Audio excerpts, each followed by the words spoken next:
What's not to like about having asteroids in your pocket? I like to have asteroids with me at all times. Just like Yars Revenge, it's a good thing they come on the exact same game cartridge for the Gameboy Advance, which plays on the Nintendo DS, which is what we're watching.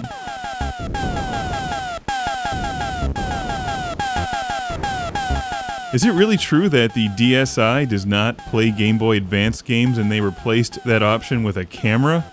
Okay, but doesn't everything have a camera now?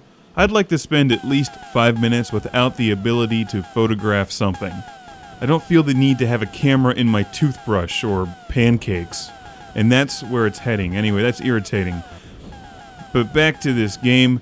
This comes on a game cartridge where you get Pong, Yars Revenge, and Asteroids. I found this at Target in the bargain bin for just $4, $4.50. It wasn't very much, and it's totally worth the money because Asteroids is a terrific game. I like the whole vector-based graphics style that they have going on here. And the gameplay is simple, effective, and works well. If you've played Asteroids before, you'll enjoy this if you like Asteroids. And who doesn't like Asteroids? Come on. It's one of those classic games that started it all.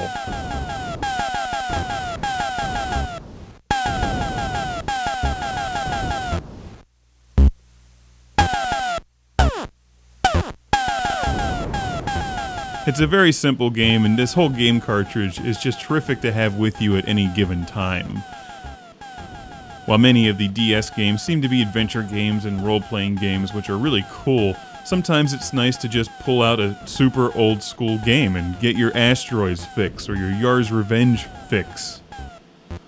You know, sometimes it just slips my mind that there may be some viewers watching Classic Game Room who have never played Asteroids. This was a huge game back in the day and was very popular on the Atari 2600 and many of the old-school systems. Trying to explain how to play Asteroids is like trying to tell somebody how to breathe. It's one of those things you should do to survive.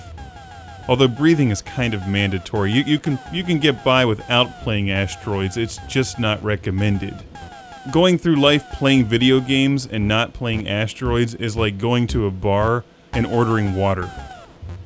That's the worst analogy I could ever come up with, yet somehow it fits. In my mind, at least.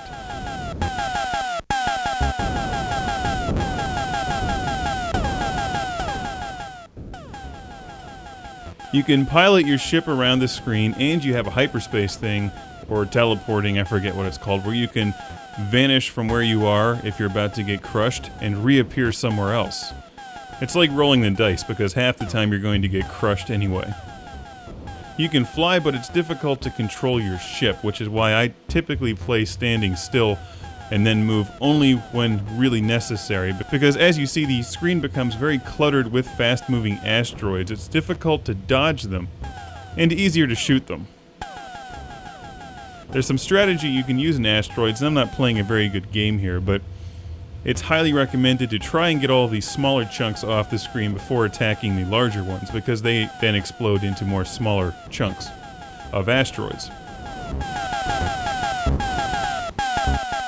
Occasionally, flying saucers will come out and try to shoot you, and it's just a terrific, brilliant video game. And I just thought of something. Let's say that you're the designated driver for the evening, and you're at the bar and you order water because you want your friends to get home alive, and you've never played Asteroids. Look behind you.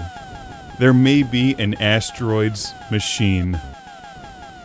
Instead of spending a $5 on a heavily advertised, mass-produced sub made with fake meat, spend it on Asteroids.